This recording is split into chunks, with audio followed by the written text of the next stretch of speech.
Welcome to all of you. Thank you for joining us for this conversation, as I said, on the Localizing Agenda 2030. How can regions be at the heart and center of the implementation of the SDGs? What we do know, and all of us know that have joined us, is that in terms of the impact of COVID-19 and the virus crisis more broadly, it's affected all of our social, political, and economic systems.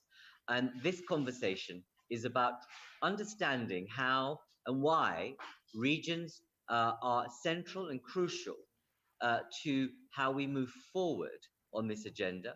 But most importantly, and there's a critical point here, is that are there ways in which we can better understand the both the policy and political implications of ratcheting up the importance of regions and cities and localities, as opposed to being an afterthought? How can we make it more systematic in the future when we recognize that regions and cities are at the forefront of a response? We know that actually they can be fantastic and really effective in what they do.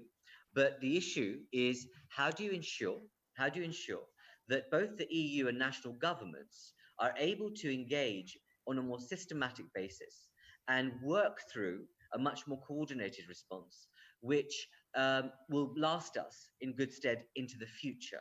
So there are a number of questions which emerge from what we experienced in the early days of the crisis, as you know, in terms of how member states behaved. But we do know is that regions collaborated, regions did share, regions did come together. And today we'll be listening to a range of players, both political and otherwise, around how do we make sure that regions and locality, or a new localism, can be developed in policy terms to ensure we become more resilient in future crises, but also to ensure that we provide the basic and necessary platform of support for regions and cities to do their job effectively across Europe. So it gives me a great pleasure to invite Magnus Bertsson, who is the president of the Assembly of European Regions, who we are partnering with for this policy insight discussion. So Magnus, if I can invite you first to share your thinking about why, from your perspective, this agenda is critical and important in terms of the value of regions and localities. Magnus, can I see? Excellent. There you go. Welcome. Thank you, Mr. Kanani. If I could start in this way, as a regional minister for environment and president of the Assembly of European Regions, I believe that regions can play a crucial role in the localization of the SDGs. Europe and its regions have made progress towards achieving the SDGs. However, evidence shows that this progress has been uneven. The need for action is clear. If the EU is to succeed in the commitments to the SDGs, it must accelerate efforts to reduce inequality and ensure that no one is left behind. Increasing the pace and scale of implementation efforts has become ever more important at this time of crisis. Under the mining prospects for realizing the SDGs, the COVID-19 pandemic has exposed the structural inequalities within and among countries, bringing the urgent need for further cooperation, stronger solidarity, and resolute actions to build a more fair, sustainable, and prosperous, resilient society. The only way to succeed successfully is to navigate this journey together. Multi-stakeholder partnership are a critical dimension of the SDG and the Agenda 2030. And we will not only move closer to realizing its vision if we make the engagement of local and regional authorities together with civic society, the local communities, academia, and other relevant actors, and the business side, of course. Similar to this partnership, that exists within the AR SDG task force. Local and regional authorities play a crucial role in achieving a sustainable future and accelerating the implementation of the 2030 agenda. It is estimated that the achievement of 65% of the 169 targets of the 17 SDGs depends on the local and regional action. Yet, municipalities and regions are not always meaningfully engaged in the implementation, follow-up, and review of the global goals. Within Region Västra Götaland, where we work in a broad partnership in order to live up to the goals and the targets of the 2030 agenda. In our work within climate action related to Goal 13, we have created something we called Climate 2030, including right. All relevant stakeholders within our territory who work together to create a regional development and growth that reduce the society's climate impacts. We are aiming to become fossil neutral within our territory by 2030, illustrating a high level of ambition. Regions and cities have been the first responders to the outbreak of the COVID-19 pandemic, coping with the immediate impacts of their health systems and enforcing lockdowns while sustaining families and local businesses. In its economic recovery plan, the European Commission has recognized that instrumental role of regions for a sustainable recovery. Now more than ever, regional authorities should join forces towards achieving a more resilient global society. With 2030 a decade away, regions should take a lead on implementing the UN Sustainable Development Goals, right. Focusing on ensuring healthy lives and well-being, including the sustainable economic growth and equality within and among countries.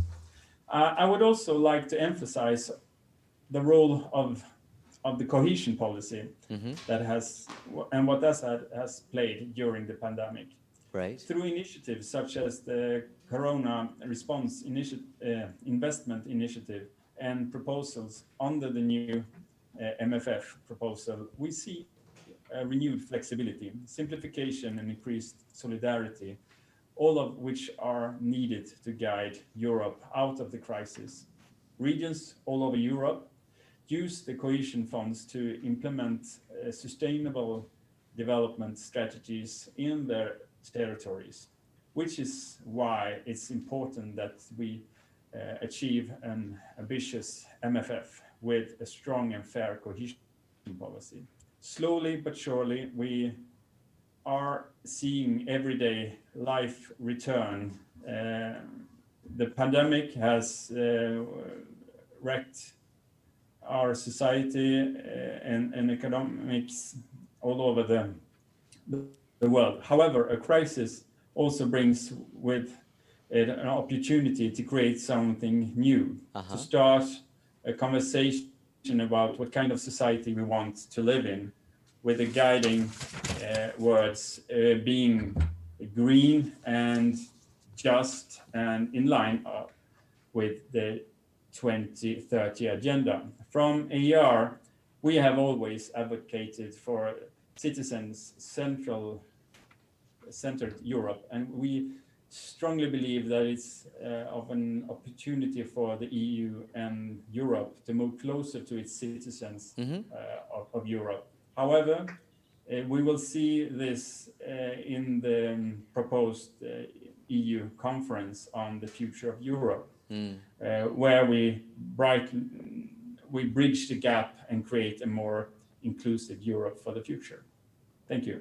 Magnus, thank you very much. There's a lot in what you've just said, and I really, there's quite a few questions I want to ask you, but I will just indulge myself with one, if I may, in terms of given what we've experienced, Magnus, in the past 3.5 months, we now have one of the biggest uses of taxpayer money in the shape of the recovery budget.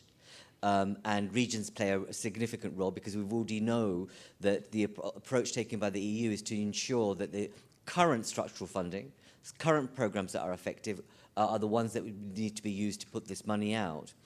We know that discussion on the Conference on the Future of Europe seems to have gone dead in the water.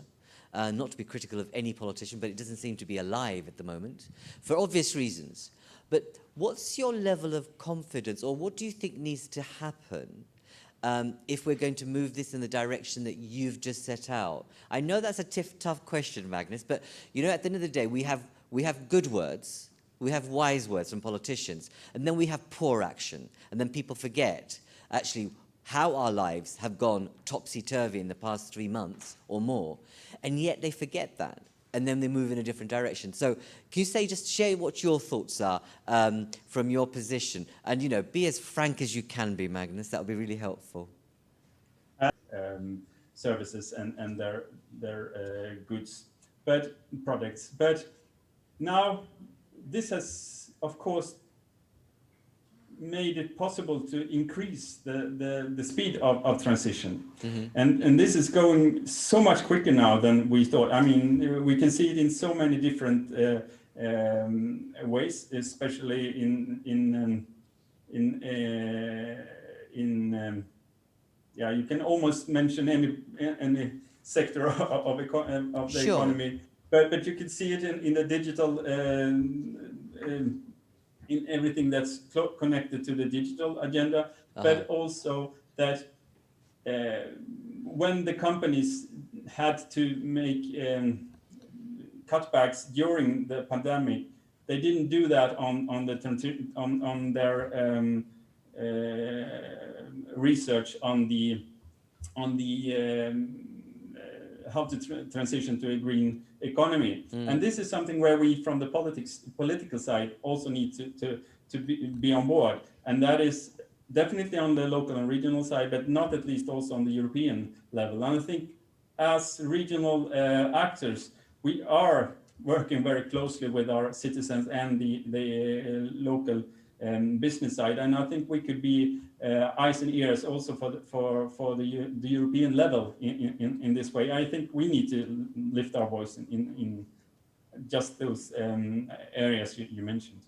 Okay, all right. So that was a perfectly good political answer, Magnus. No, but I really agree with your last point. There is something about being a collaborative voice that says, as regional actors, this needs to change. The politics, the type of engagement, and the ways of working needs to engage.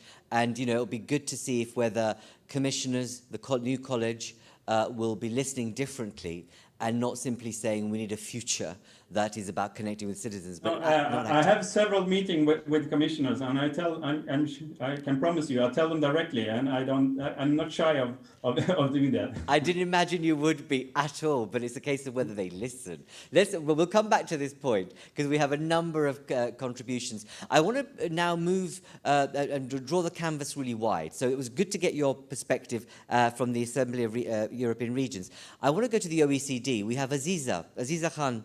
Aziza Ahmoush, who's the head of unit dealing with a range of issues. And Aziza, I want you to be able to say a little bit about how much does locality matter in the delivery and the assessment of the Sustainable Development Goals? Because it's been a conversation about countries coming together, this historic thing that came about. Yet, how important, and we've just heard from Magnus, how important are localities and regions in the assessment and the impact assessment and delivery of the SDGs? Over to you, Aziza. Thank you very much, Dharmendra. And let me start by thanking you, Friends of Europe, but also our colleagues from the Assembly of European Regions for the invitation. We've done really fantastic work together on a territorial approach to the Sustainable Development Goals over the past 2 years. And it's really a pleasure to share some of the takeaways that come from that work as of today. I mean, as advocates for regional development policy within the OECD and for actually mainstreaming regional policy in macroeconomic structural policy, we're all very strong believers that, in particular in this context of geography of discontent and citizens' mistrust in governments, that public policies can no longer be placed blind. And it's pretty clear to us that the success of policies in delivering well-being to residents, to people, depends on how much integration, engagement, and co-production there is across levels of government. Now, when you go to the SDGs, we personally believe that this localization agenda is not only crucial, but actually already happening for 3 main reasons. The first one is that national governments cannot get there alone. The second one is that it's not a compliance agenda. It's a beautiful opportunity to use the SDGs as a policy tool. And the third one is that if we don't disclose the granularity of how regions and cities are performing, we cannot achieve the targets by 2030. And so there is a very strong measurement, subnational data component. If you go to the first one, it was very nicely said by Magnus, 65% of the targets cannot be achieved without local and regional governments. If you look at the pandemics and the COVID-19, you could see on a daily basis how much local and regional governments were on the front line, not only with very short-term emergency-driven measures related to the lockdown, to exiting, to ensuring the continuity of local public services, to providing support to business, SMEs for recovery, to managing tensions and challenges around vulnerable groups, but also for recovery packages. And it's pretty clear that regardless of the level of decentralization that we observe in OECD countries, there are a number of local and regional policies that are very much discharged at the subnational level. They have to do with housing, with drinking water and sanitation, with urban mobility, with energy efficiency in building, local economic development, and so on. And all the thinking that is happening now in cities about how we make sure there is no return to normal, how we leverage tactical urbanism to rethink the way we live, we produce, we consume, we move, is actually very much closely connected to each of the SDGs. It's not that the mayor is waking up in the morning saying, my agenda is to implement the SDGs. And actually, in these very challenging times, it may appear as something a bit disconnected from the day-to-day emergencies. But a mayor or a governor wakes up in the morning saying, I'm going to fix the air quality issue, or I'm going to fix the transport issue, or I'm going to fix the housing issue. And those are issues that are behind the SDGs. So that first acknowledgement of the shared responsibility is absolutely essential. And many OECD countries have actually already advanced very much that path, setting very robust multi-level governance as mechanisms, as we see it in Japan or in Germany, whereby national governments themselves work hand in hand with their subnational governments.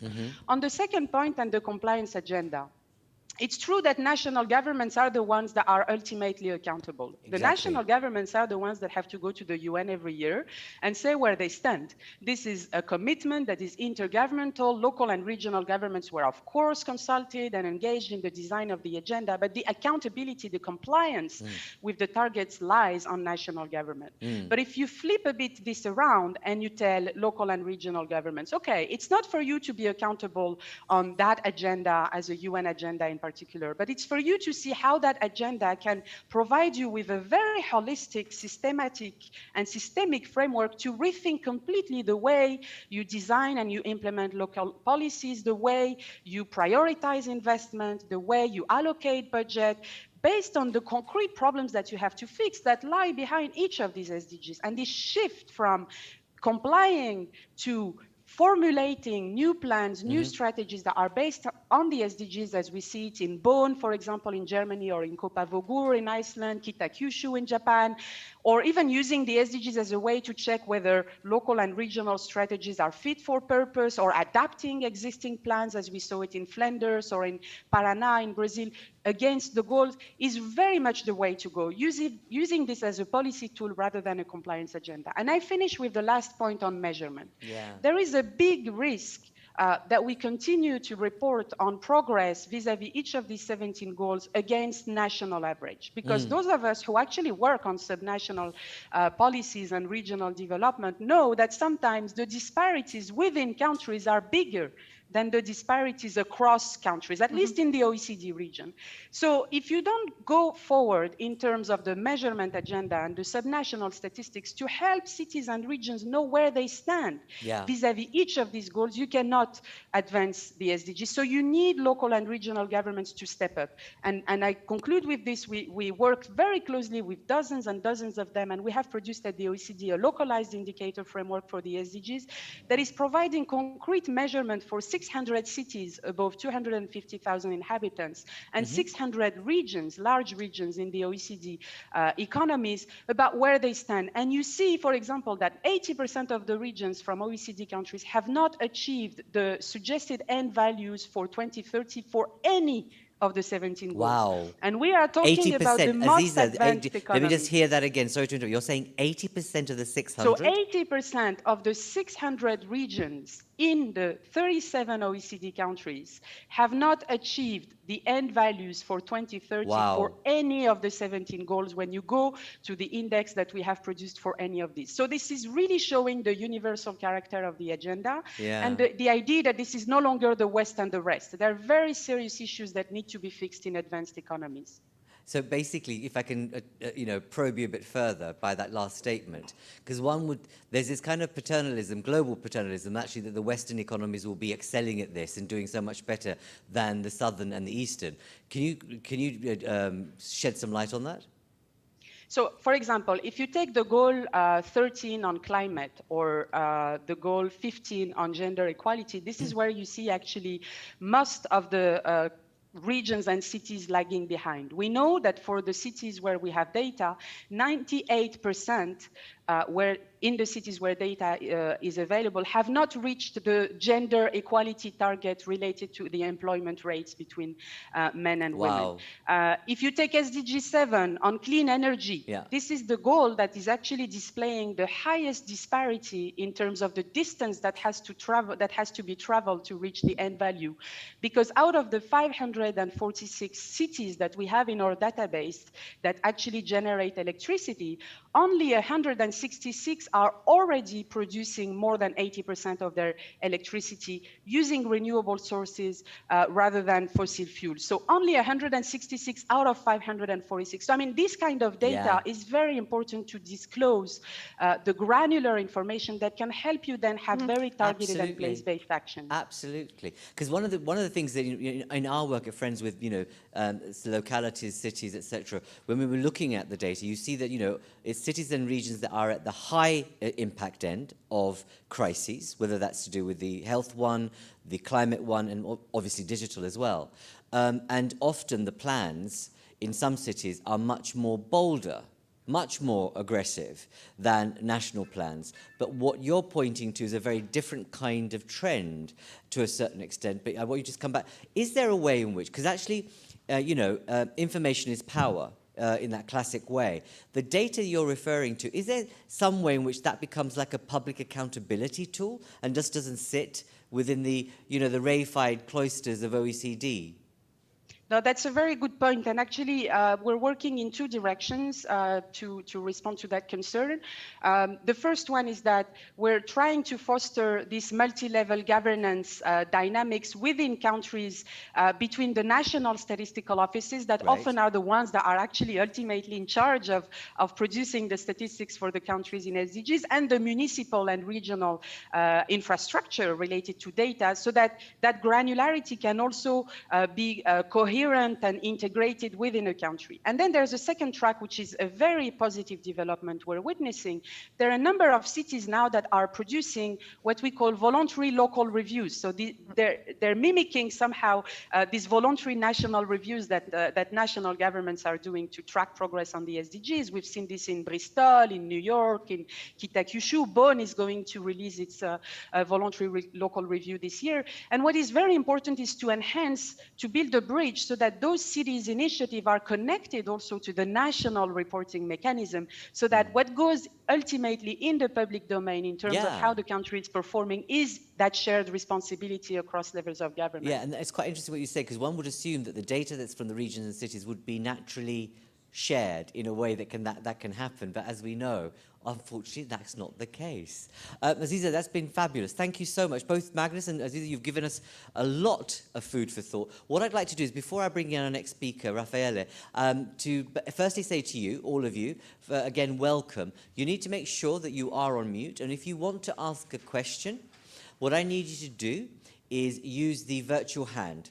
And you'll find that, if those of you who don't know, under participants, and you'll be able to find your hand. You can just click on it, it'll go up as green, I believe, and we'll be able to tell whether you want to ask a question or not. And I just want to make sure that, if there's anybody right now who wants to ask a question in response to what we've heard so far, before I move on to another political perspective, to a certain extent, from a very, very important region, like all the others, obviously, Raffaele, to say a few words. But if there's anybody who's desperate to get in with a view or a comment and share their thoughts on what they've heard so far, I'll give you 30 seconds. Am I getting any takers? You're all still shy? All still ruminating and thinking? Okay, all right. But do engage. You're here. Use your time effectively.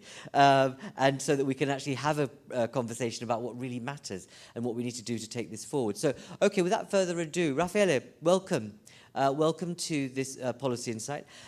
You are obviously Minister of Environment there in terms of looking at what's been happening in Lombardy. And I think the question for us is, what's been the impact of the crisis on your plans for a greener future? Because you've been at the heart of, so much, but it'd be interesting to understand how this crisis has impacted the future prosperity of a green future for you and your experience. Raffaele. Thank you so much, Dharmendra. And thank you to the Friends of Europe for this interesting meeting. I would say bye to all the participants and all the speakers. Well, your question is very interesting because we can give a formal answer saying, no, the impact is not so relevant. But in my opinion, it's not real. It seems to me that COVID-19 really affected and in fact, in a strong way, our regional development program and our priorities. Why? Well, first of all, because in my opinion, before of COVID-19 pandemic, all we agree about the Agenda 2030 as a main common priority for our activities. Every year in Lombardy, we publish a report on the position of our region about every single one of the 17 SDGs. Mm-hmm. And we are moving our official regional plan, naming it not just regional development plan, but regional sustainable development plan. But now, concretely speaking, after COVID-19, some priorities changes. And for instance, a lot of resources are moving to the Green Deal, from the Green Deal to other priorities, like, for instance, healthcare system, public health, and so on. Mm-hmm. So the risk is real, in my opinion, and we have to discuss about it. Because let me share what, in my opinion, is the most controversial questions related to COVID-19 pandemic. If humanity can put our economies on hold as a safeguard from a global threat like COVID-19, why haven't we been able to take similar measures to tackle, to confront the even bigger challenges of climate change or biodiversity loss? Why? The answer is easy, of course. Fighting climate change or protecting nature does not require that we put our economy on hold. But it does require, for sure, to transform our economy. And now the issue is, do we will be able to transform our economy, for instance, shifting from fossil fuel to renewable energies, or transitioning to a circular economy, or searching solution in nature after COVID-19 easier than before or not? It seems to me not. Okay. So it requires a clear political decision, because in the feeling of the people, in the consensus of the electors, now the main priority is, please make all we need to preserve ourselves from the risk of a new pandemic wave. Don't forget that Lombardy probably has been the most affected regions in Europe. Indeed. And one of the most affected regions all over the world. Yes. We have had around 100,000 people officially affected by COVID-19, by coronavirus, and probably the real figure is around 1 million people affected. And we have had 16,500 deaths. So a lot of problems. And now in the feeling of the people, the risk is that we are asking for a recovery, but not a green recovery. So we need to maintain our political priority in that direction. And it requires clear vision and stronger consensus by the people. For instance, to be concrete, it seems to me that 3 Sustainable Development Goals out of the 17 will be essential for a truly and forward-thinking sustainable recovery. The goal 13, climate action. The goal 15, life on land. And the goal 12, responsible consumption and production.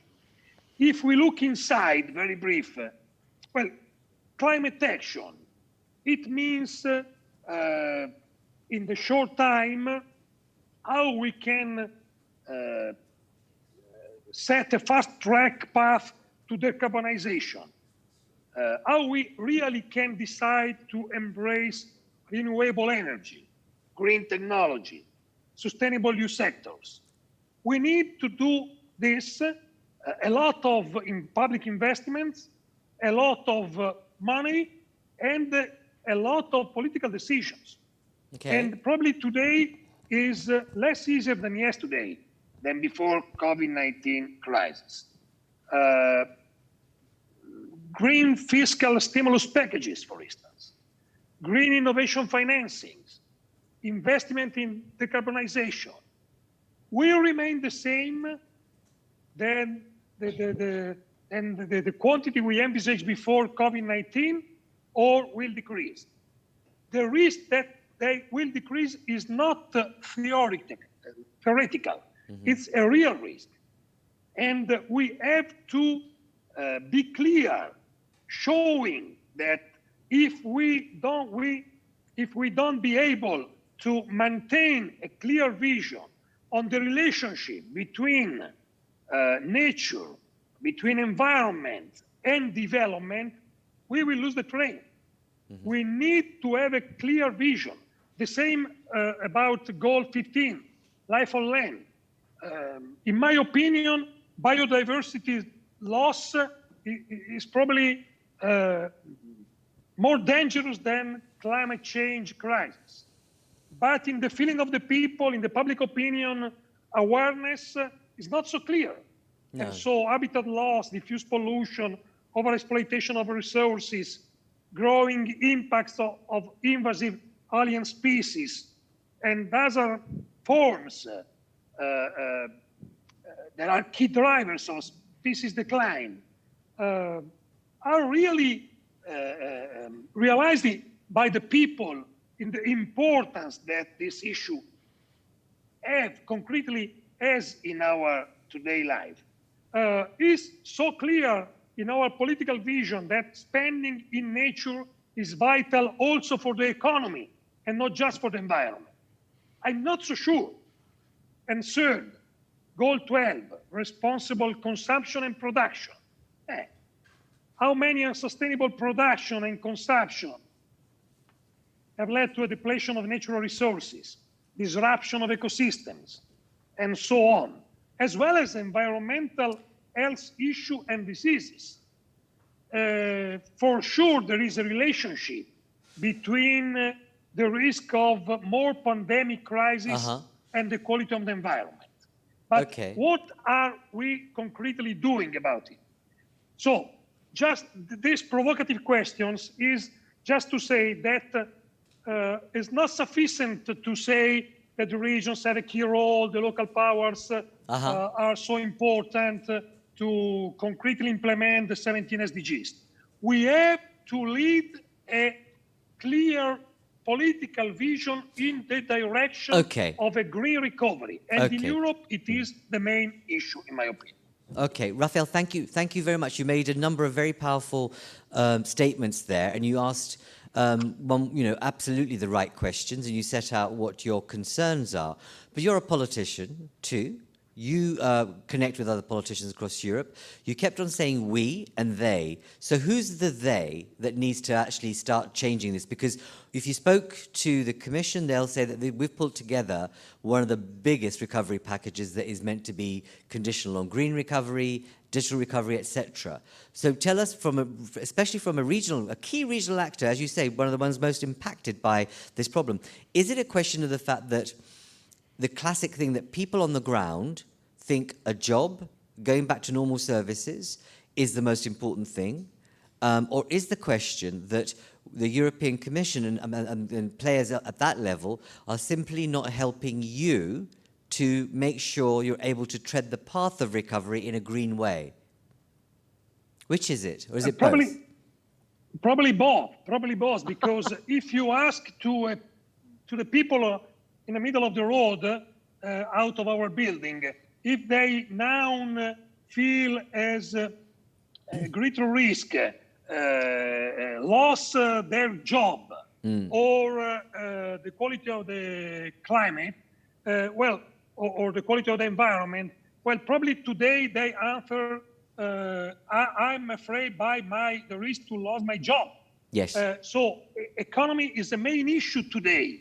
And before COVID-19, the situation probably was different, because a lot of people became aware of the importance of the environmental issue. And second, if we concretely look to the help we have received in the middle of the pandemic crisis in Italy and in Lombardy, where the crisis was really great and affected in a huge way our population. Well, the feeling of the people is that European Union suddenly disappear. Now something is changing. Something is changing.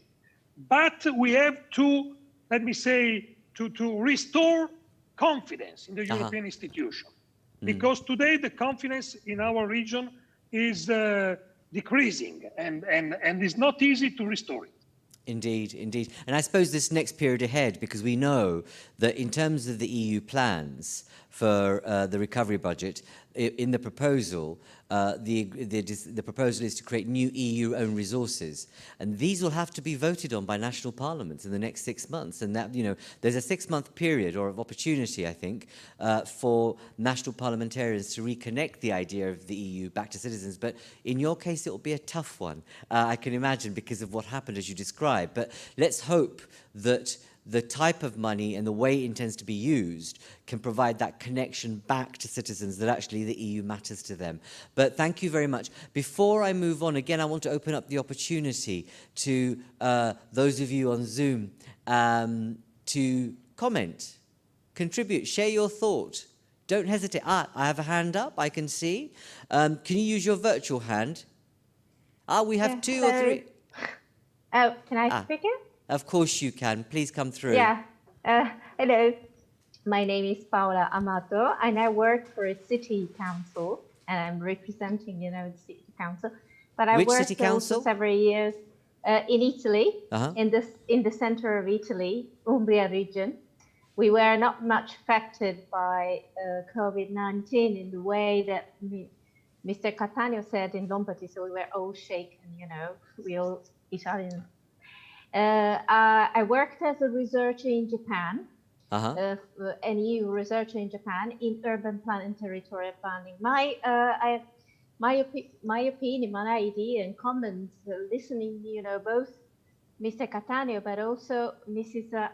Almo from OECD, is that especially now that I have gained a very, different level of experience, because I'm also an Horizon 2020 evaluator, and I evaluate also projects within the Newton Prize against, a number of UN strategic development goals. We assess, excellent research.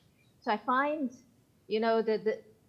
the presentation of Mrs. Aziza, I'm sorry, I'm using her first name because it's difficult, very, very useful, and strategic goals are extremely interesting. But what I noticed in general, because now I work for a city council, it's like, we ran after, especially the COVID-19 showed, we ran every time after the new idea developed at the international level.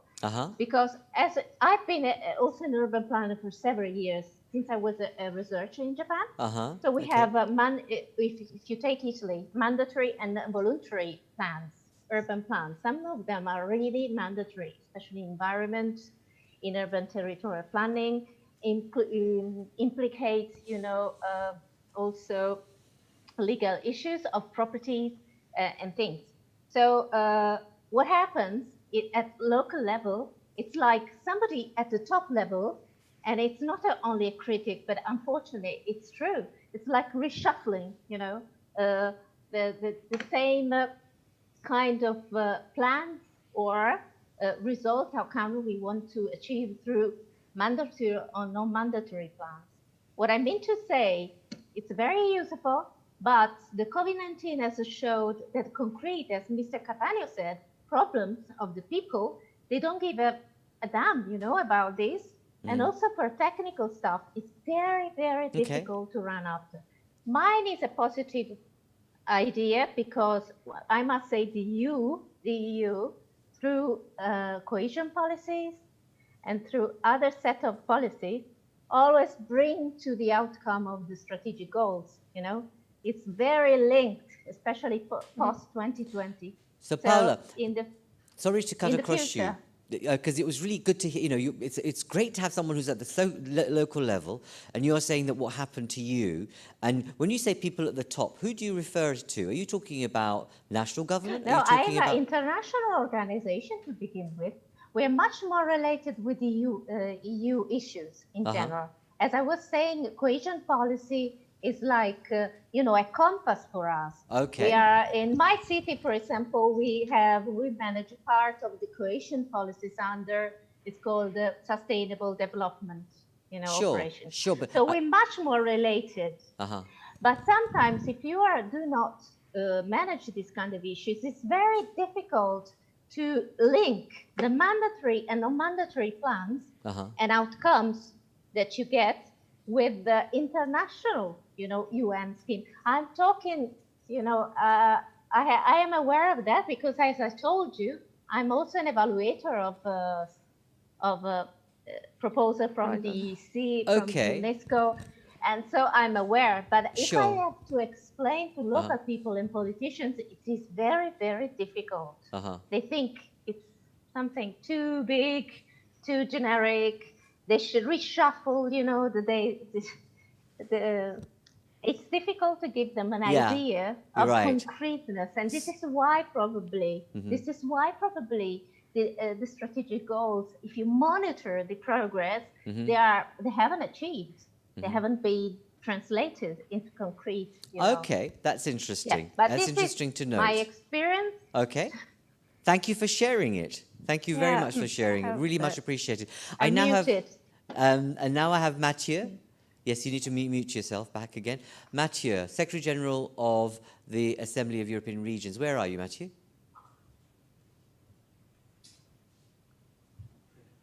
Hello. Hi. Welcome. Thank you very much. Thank you. And thank you for the great input by everyone. That was very, very helpful. No, I just wanted to say that there is indeed, it's not an accident that we are meeting here today. At the Assembly of European Regions, we indeed wanted to have that discussion more among regions. We are trying to identify in this discussion who should be more involved.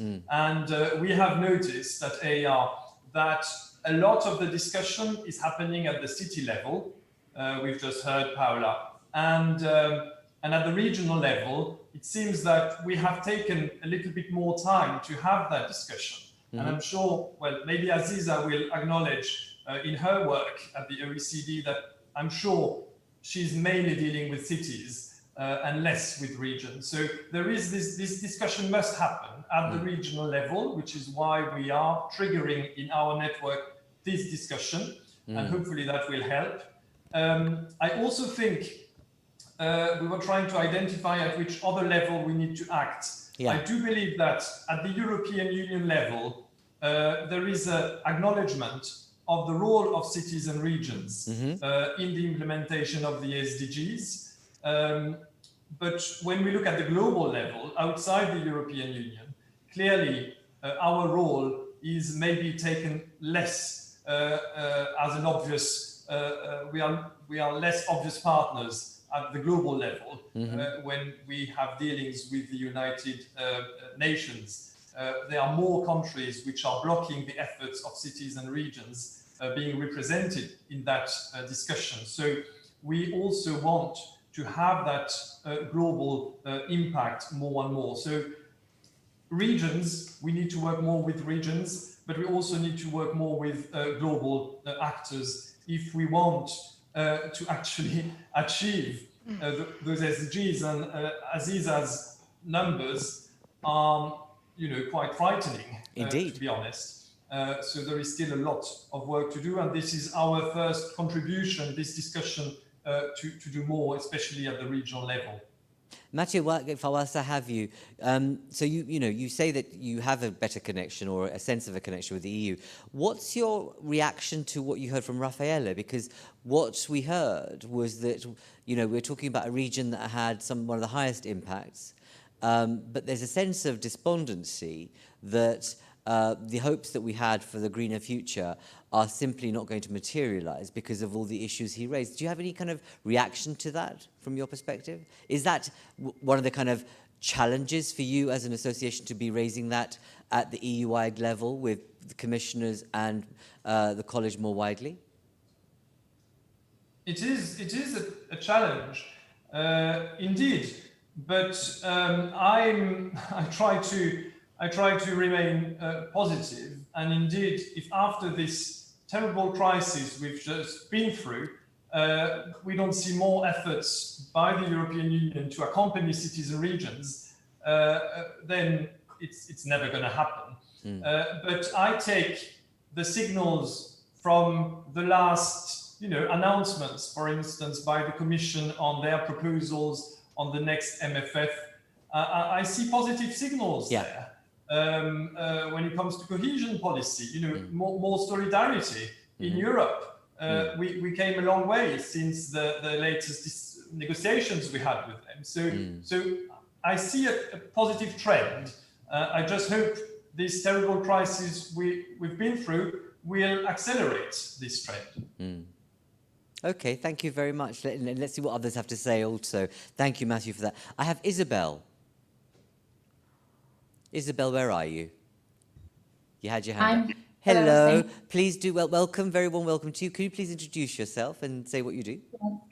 Hello, I'm president of JEF Netherlands, and I'm just very interested in the connection between regions, cities, and the European Union on the level, since I also work partially with the Committee of the Regions and regional representations. And I just got a question came to my mind when I heard Paola Amato when talking about the connection between regions and the EU level, as it is very important today. And I mean, there is a Committee of the Regions, and do you see in a way a chance in strengthening the role of the Committee of the Regions in order to also make the regions heard on the EU level, and also vice versa, the cities and regions are more presented or better presented in a European Union context?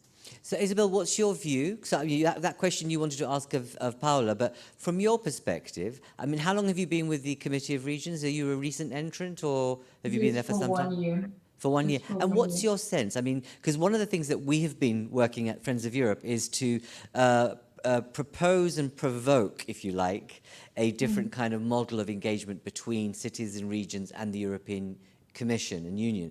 And we know that we've had this Committee of Regions as a long-standing big beast of the system.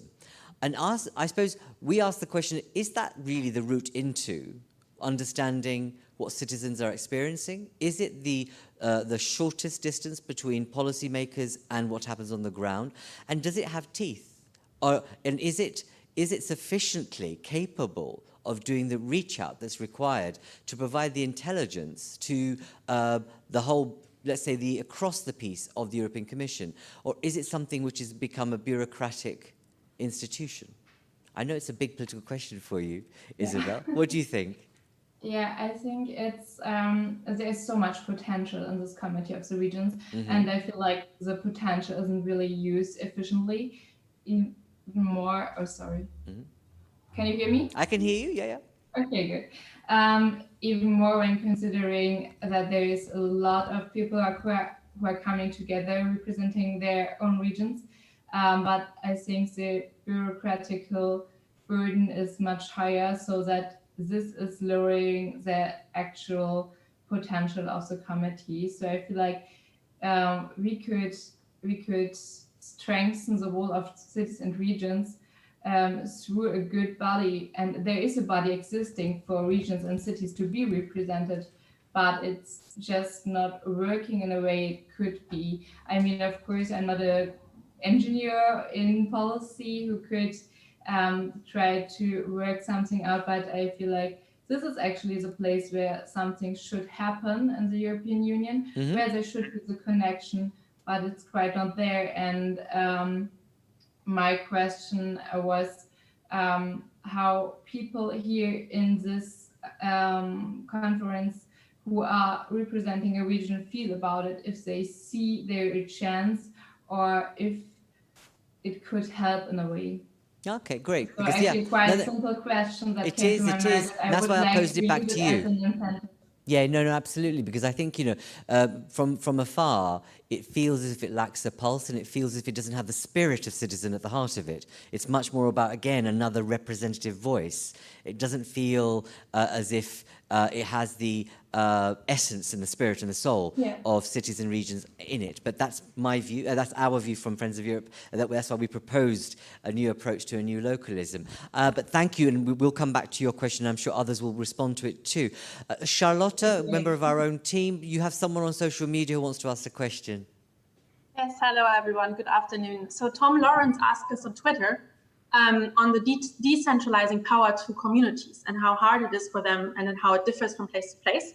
He knows that that's the whole point of localism, but examples of best practices are still useful and inspiring. So he would like to know from the panel about examples of a radical or significant shift of power from central and or regional governments to communities, and if there's been any case studies that have been published on this matter. Excellent. That's a really very good question. Thank you, Charlotte. I'm going to go to both Magnus and Aziza, if I can, to share your views. You may not have the information to hand, but this goes to the heart of it, doesn't it? That if the SDGs are a powerful policy driver for changing things, one of this is about how you share power more with citizens, but also create different new alternative but supportive models of governance and democratic accountability. So first to Aziza. Aziza. Thank you very much, Dharmendra. So there are a few things very quickly on the point that was made about planning. I like this song where John Lennon is saying that life is what happens when you spend your time doing plans. I think it's always hard to strike a balance, actually, between the need to have long-term perspectives, to have regulatory measures, planning systems in place, and a cap somehow to follow, and the need to have this flexible agility to adapt to shifting priorities and changing circumstances, because this is the daily lives of local and regional leaders and politicians, but also of every citizen. And nobody could have foreseen somehow how systemic the health crisis was with COVID, and how much this would shake our daily life. But what I saw was quite promising in how cities have reacted is that precisely all the measures that were put in place that are somehow socially and politically more acceptable today than they were probably a year ago, were done outside formal planning system. You go to your baker from one day to another and you discover you have a cycling path from one day to another that is more or less long-term, but that's a very concrete short-term measure that many city leaders have taken from Milan to Paris to Bogota to Mexico to manage the anxiety that public transportation and social distancing are generating for our colleagues going back to work. So I think you need to have a menu of options that is not only limited to planning. And I feel on the second point that Mathieu said, it's absolutely true what you're saying. Cities are way more vocal about their role in global agendas than regions have been, although we've seen very interesting pushes and activities by, the Committee of Regions. We've done joint surveys that were fabulous to collect information from the regional level, Energy for ISD and a few others. But it's true that the lobbying needs to go up, and also the very individual leadership of regions needs to go up. We're working in the pilots with the region of Southern Denmark, with Flanders in Belgium, with Paraná in Brazil, with Cordoba in Argentina. Those are governors that are really making, the fight against inequality or the improvement of sustainable development priorities and raising their voice. And I think there was a last point on decentralization. I mean, I really invite you to look at this one's really important, Aziza. Absolutely. I think we have done a lot of work. My colleague Dorothée Alain Dupré, that many of you know, has published a beautiful book that is called A Handbook on Decentralization that has dozens and dozens of examples. Okay. But two quick messages. The first one, it's very important to know what you're talking about when you talk about decentralization. Is it fiscal decentralization? Is it administrative decentralization? Is it political decentralization? It doesn't need to be all at the same time for everybody at the same moment. And you need somehow to have asymmetric forms of decentralizations that also build on the capacities in place. And the second point is the most important is to make sure you're not generating unfunded mandates. There is nothing worse than decentralizing roles and prerogatives and not decentralizing resources that go with it. And this is what we actually see happening in many instances. So these discussions cannot be disconnected, but you have at the OECD a wide range of situations. Countries like Korea, Greece, Israel, the UK that are very centralized, and countries like Belgium, Canada, and the US very decentralized. There has not been growth, and economic development without decentralization, but decentralization per se is not a sufficient condition. You really need to get the framework condition right.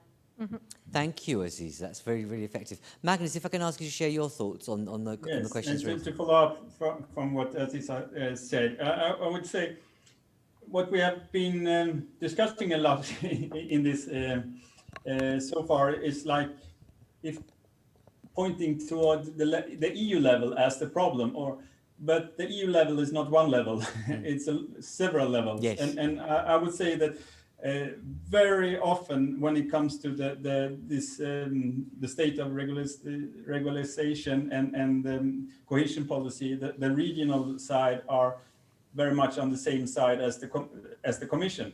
What we are having the fight with is the national level, what's in the Council. Yes. And this is actually important when it comes to the different roles of different organizations and institutions. Like the CUR has a very important formal role in these discussions, but it's also needed with other independent organizations that can form consortiums and can be forerunners in a lot of different fields and show the best practice among each other, because that's something that pushed the agenda forward.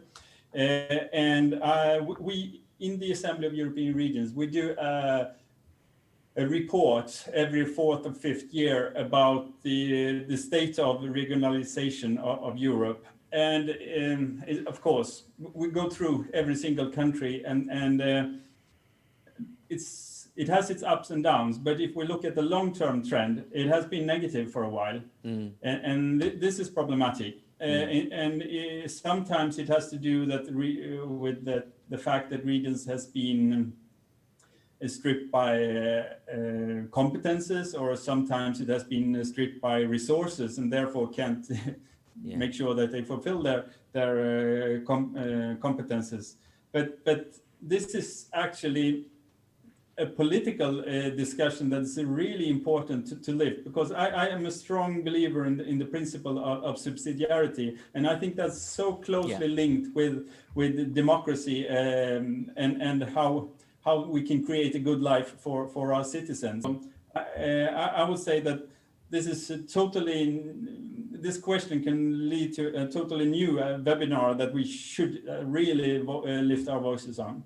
Great, good. And I think you've just given us space for a new conversation online, I think, that just to actually think about that, because that's about the implementation, the how. How do you get there? And I think that's much needed. We often skip on the how. We're very good at deconstructing, aren't we? And it would be great to have a conversation with all of you about how do we move this forward in a practical way. And you point to, it's quite interesting that it's the national, it's the council level where the issues are, as opposed to at the College of Commission level, which I think is a fascinating development, which has always been there. But I think it's interesting that the finger is not being pointed at both, but actually just one for this time, given the situation we find ourselves in. I have one more question before I return to our other speakers. Andreas Kieker, are you there? Andreas? Where are you?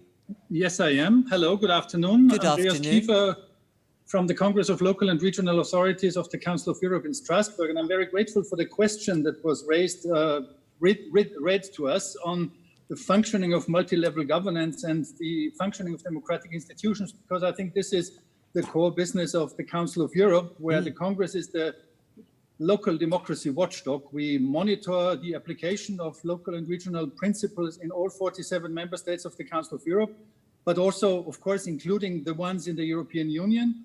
And we're working on a report on trends and recurring issues after the COVID crisis in order to make sure that the principles of the European Charter of Local Self-Government, which was ratified by all 47 Council of Europe member states, and that is also all 27 EU member states, is being respected.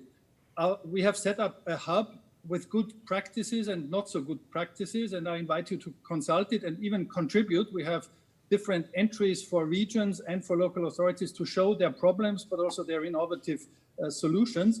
And in our committee meetings in September, we will discuss especially the functioning of local and regional democracy, the functioning of running councils, the functioning of citizens' participation. Yeah. One thing is that we are very pleased about.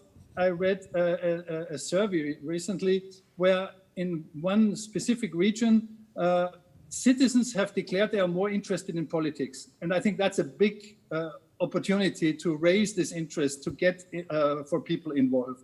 And it seems that people are getting now aware also that our European model of society is not just the MFF and policies, but it's very much also the principles of democracy, personal freedom, human rights, rule of law. And somehow it seems we are only appreciating things when we are about to lose them or not to enjoy them fully. And that's why I'm very grateful that in this debate, it's not just the MFF dimension, but this horizontal dimension of the SDGs, and it's gender equality, it's functioning of institutions, it's local and regional authorities that should also cover the additional areas which now seem to become so precious for us again. Absolutely. Andreas, thank you very much for your contribution. It's much welcome. But as you say, there's something about how do you use the SDGs holistically to hatch new forms of governance, new forms of practice, new ways of doing things.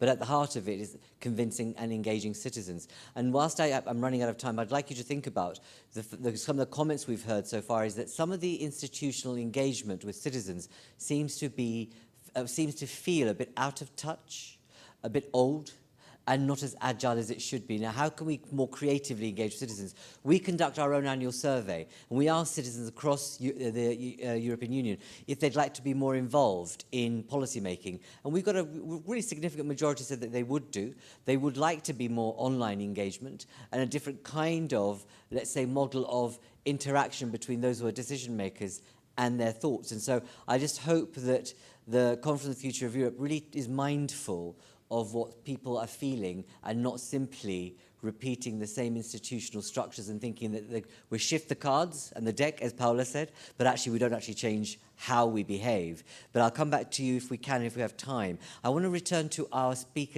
panel of speakers now. I have now with us Wallace. Wallace, you are a senior expert in the DG Regio. Tell us, from your perspective, you've heard a lot here today. What's the DG Regio role in contributing to the SDGs, and what's changed for you as a result of the crisis? Well, thank you very much, Damandra. This crisis, the COVID-19 crisis, actually represents for all of us in the European Commission an unprecedented challenge, which is to be faced by the European Union as such, but our countries, regions, cities, and local communities alike. And in this respect, I would like to make reference to the Spring 2020 European Economic Forecast, which shows that we are facing the deepest recession since the Great Depression of last century, with an uneven impact as well as, unfortunately, many uncertainties when it comes to economic forecasts. And on that front, European cities and regions are in the front line for responding to this challenge, and we are well aware of that. That is the reason why the European Commission is making major efforts to help Europe, to help respond to the crisis in the aftermath of the pandemic. And what is extremely important in this respect is to observe that we are tailoring our response to the needs which are emerging on different timelines and in different spaces. I'm going to tell you a little bit more about what we have proposed to do to face the crisis from the cohesion policy perspective. Cohesion policy being all about economic, social, and territorial cohesion. When making the link with the SDGs, you have to know that the cohesion policy in the current programming period has a plan that 94% of its resources, of its financial resources, would actually support the achievement of not less than 11 out of the 17 SDGs. Now, when it comes to our crisis response, first of all, we have an immediate emergency and short-term response in order to support response capacities, the increase of response capacities, and to support our workers and enterprises to weather the current storm. And this is what we have called in our jargon the Coronavirus Response Investment Initiative, so-called CRI, which is going to provide flexibility through the extension of the European Regional Development Fund in health services and to provide working capital in SMEs where necessary on a temporary basis. And we are also providing immediately, right now, at the present moment, further liquidity through 100% EU co-financing for ERDF, ESF, and the Cohesion Fund in the next accounting year. Now, towards the medium term, that is to say the next 2 to 3 years, we are providing some solutions in terms of crisis repair to prepare the ground for the recovery and bridge the gap between the first response, the one I've just been presenting, and the longer term response, which is all about the recovery. So during this intermediate period of time, the focus will still be on restoring our labor markets and supporting our workers and enterprises, thus echoing quite a number of the points which were made by the previous speakers. But at the same time, we will be delivering investments, preparing the foundations for the recovery. And we will be providing, in particular, additional funding for the most important sectors that will lay the basis for a sound recovery. And that is very much what was highlighted and hoped for by Minister Cattaneo. In this respect, there is an initiative which is called REACT EU, which is going to add 58.3 billion euros in current prices to the current phase of cohesion policy for quick deployment in the real economy. And this increase is the equivalent of 1 year of normal cohesion policy budget allocation. Now, there is a longer-term economic development response, which is being provided by the European Commission. And there we acknowledge very much that an investment focus is strongly needed. And we have, in this respect, proposed to bring the EU budget for 2021 to 2027 from 1,100 billion euros to 15 billion euros. And that is going to be done through a temporary recovery budget, which will totalize 750 billion euros. That is to say, more or less, the equivalent of 5.5% of the GDP of the European Union, which is 2017 member states. And as you have read the press, it will come partly from the empowerment of the European Commission to borrow on capital markets. The objective there, and I'm replying to quite a number of points which were previously made in the Q&A session, our objective is clearly to trigger a permanent positive effect on our European Union economy, lifting real GDP levels by around 1.75% in 21 and 22, and creating 2 million additional jobs by 22, because indeed, very much today, one of the key anxiety of our citizens is all about their employment. Okay. The Next Generation European Union initiative in this respect is going to raise, I mean, this is what we have been proposing, obviously, the MFF budget for cohesion policy itself to 372 billion euros. And cohesion policy is now being called to harness the full potential of the EU budget to mobilize investments and to front-load financial support in the crucial first years of the recovery, with the final view of triggering resilience through the so-called twin transitions, the green transition and the digital transition. Sure. And there, once more, I'm trying to echo the points which were made by Minister Cattaneo. And in this respect, the SDGs clearly remain, and their achievement, not only the SDGs themselves or reference to them, but their tangible achievement remain a key direction for our cohesion policy at all levels of government. That is to say, including at the local level. And this is one of the reasons why in our cohesion policy post-2020, we have been provided for some minimum requirements when it comes to making money available directly to cities. And to cities and territories, and these minimum requirements relate to the participation of local governments in the policy formulation, in elaborating integrated development strategies, and in ensuring the participation of citizens. Now, I do not have enough time to talk about I'm sorry, because I'm running out of time. But I just would like to make a couple of points, brief, if you allow me, which are more political, because you asked me first to talk about budget considerations. When it comes to the implementation of the SDGs at local level, as you know, we have specific provisions under the cohesion policy measures for money to go directly to cities and to be managed by them. And one of the participants in the chat has been referring to that. But funding is not only what is important.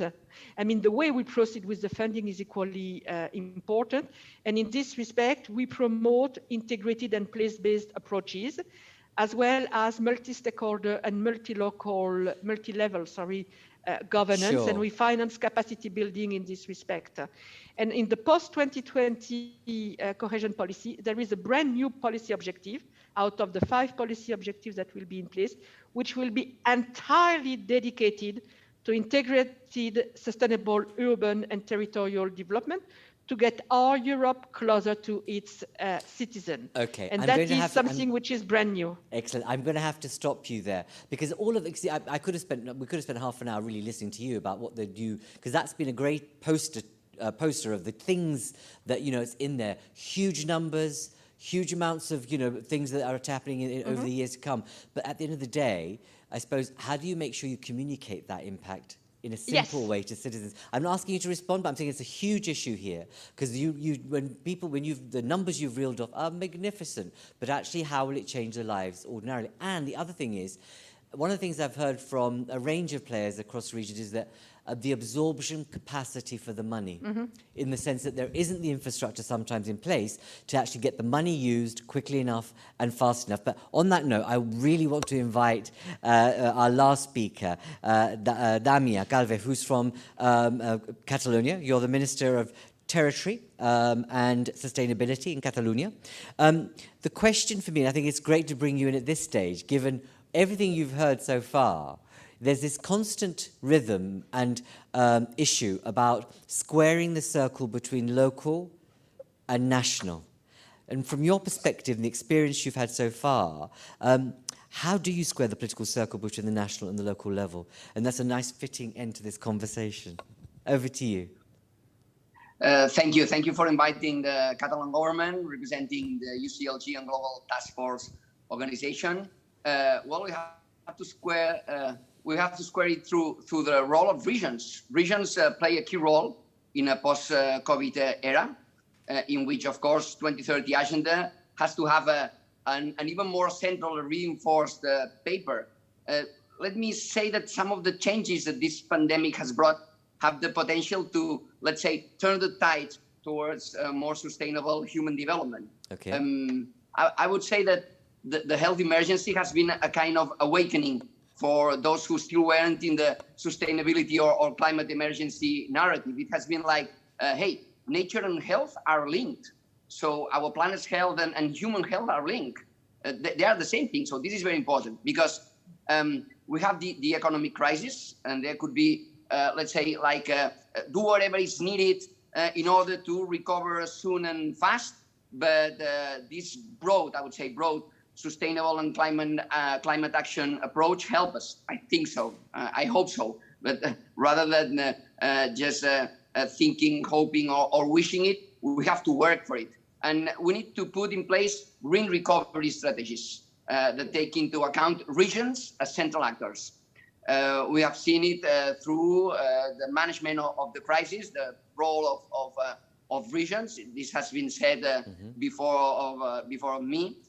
Enable conditions for other relevant actors too, such as municipalities and civil society, to enhance its planning for the future. We regions do have the holistic territorial vision deeply rooted in our daily actions. It has been said to regional governments enable socio-economic dynamism beyond cities and villages, ensuring that no one and nowhere is left behind. through our competencies, such as transport, both people and goods management, urban planning, environmental policies. This crisis can be seen as a great opportunity to act in full alignment with the 2030 agenda in a multilateral way by enhancing cooperation, not competition. Cities, regions, and states can coordinate to create more sustainable value added. Cooperation and stakeholder involvement are key to democratize even further the policy frameworks, strategies, and plans necessary to overcome this period of crisis. We regions are here. We face the crisis, we face the recovery, and we want to be in the definition of these global strategies, global agendas, such the 2030 agenda or the urban agenda or the Green Deal, as the basis for the recovery European plan. All of them are, for instance, the basis for the Catalan policies. So we act as a governance. We act with these governance frameworks to reinforce multilateralism beyond the centrality of nation state. And this crisis is also an urban crisis. Regional governments should not be set aside in the common endeavor of the SDG number 11.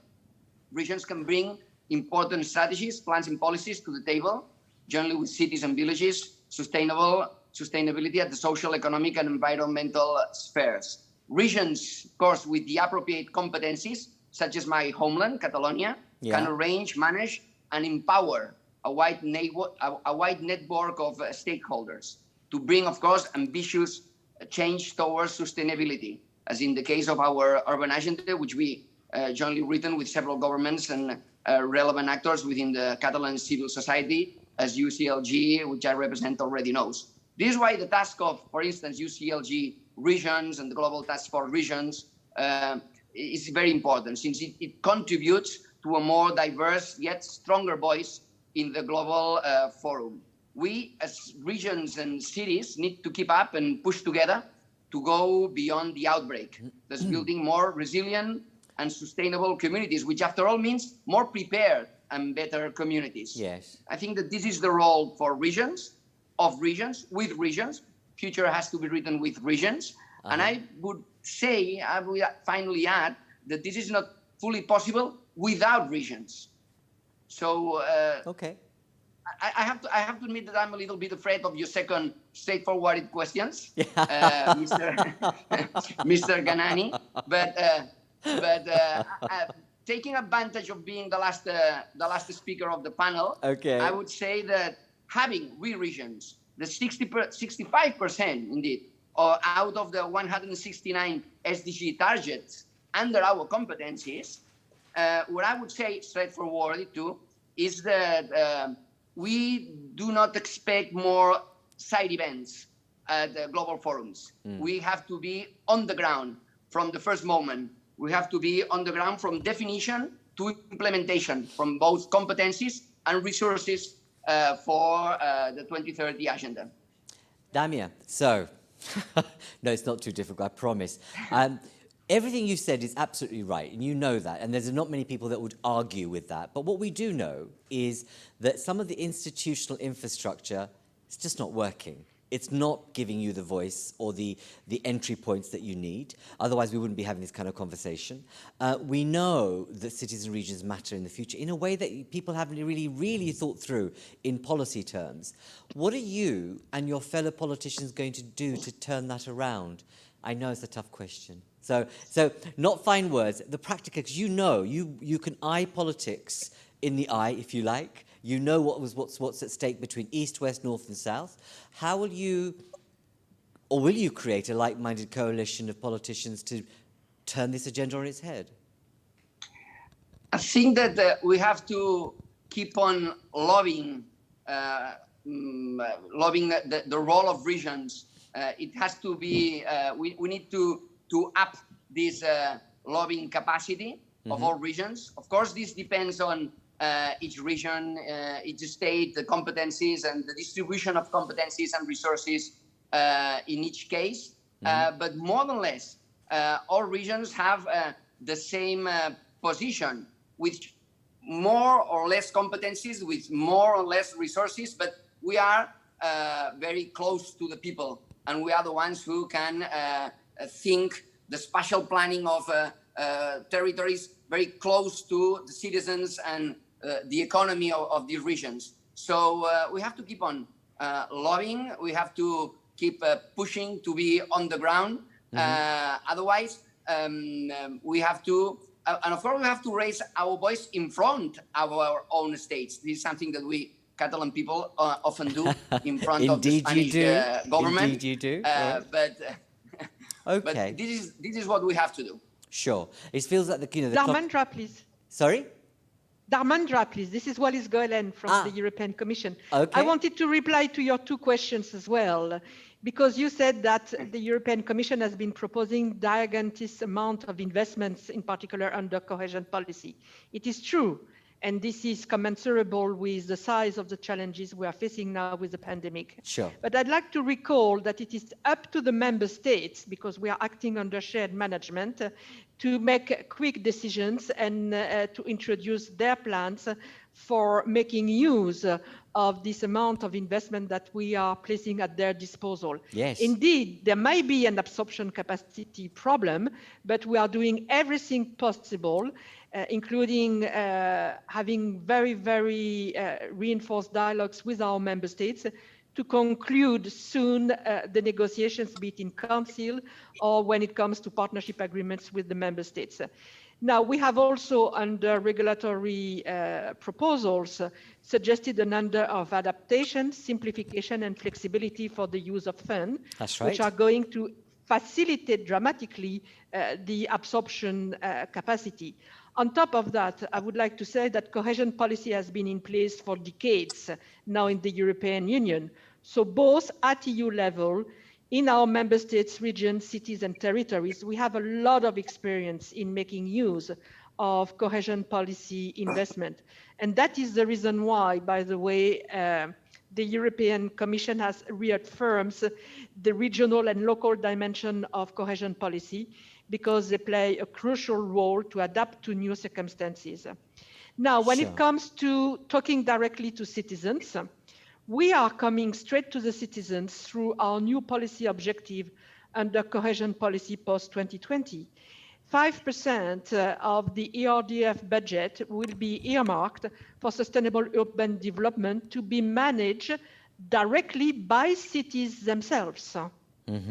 And on top of that, as I said, for us to be able to invest into territorial development in every possible manner, the investments will have to be triggered through the participation of citizens and stakeholders in the elaboration of the strategies that will underline these investments. Okay. So this is our way to go directly to the citizens. So basically you're creating a conditionality in use and access. Well, those are not conditionalities, we call them minimum requirements.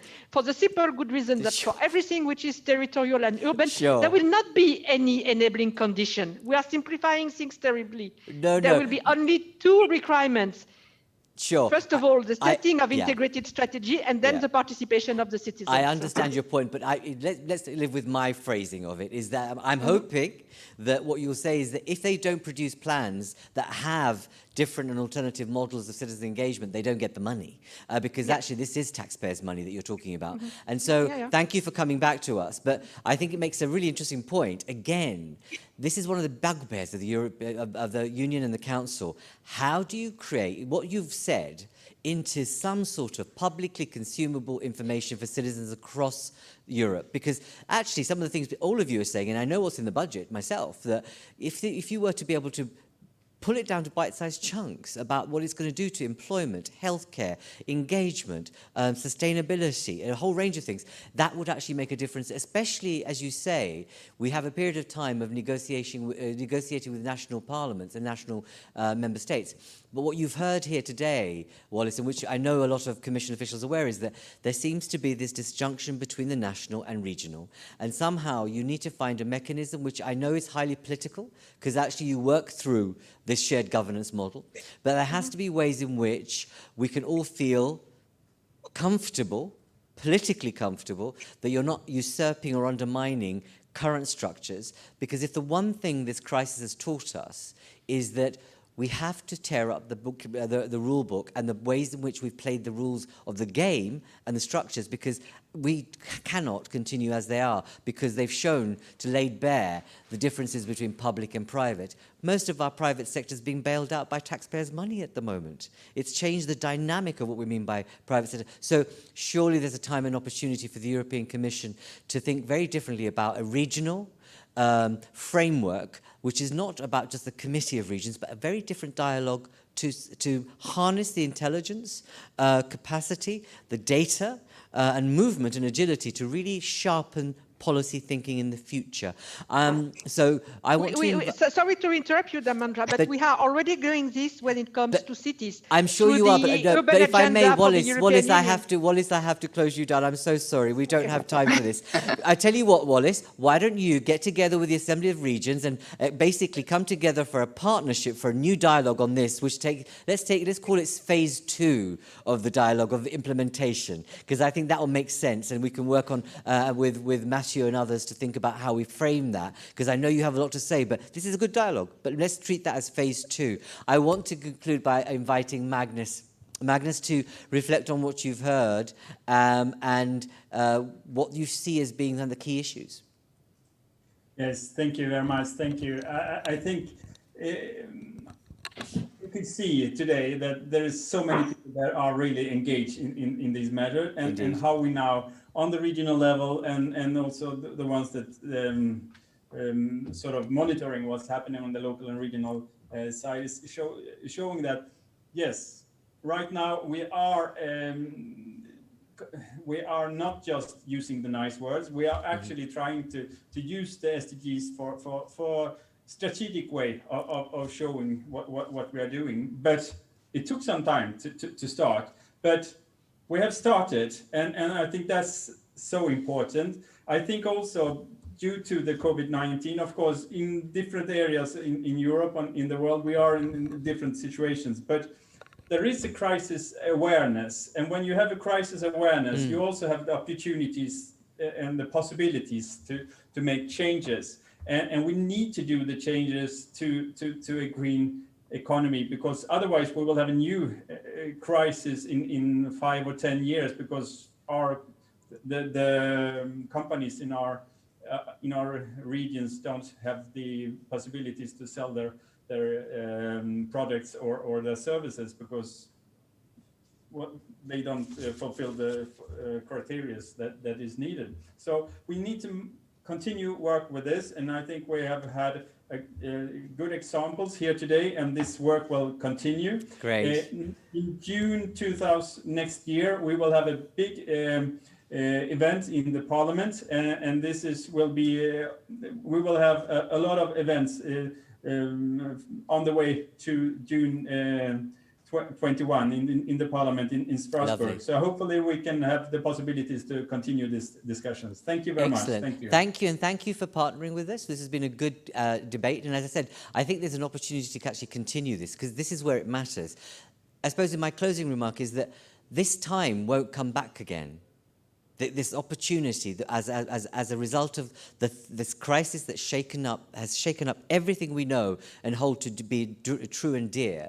So I think this time won't come back to reconnect, rethink and refresh a lot of what we do.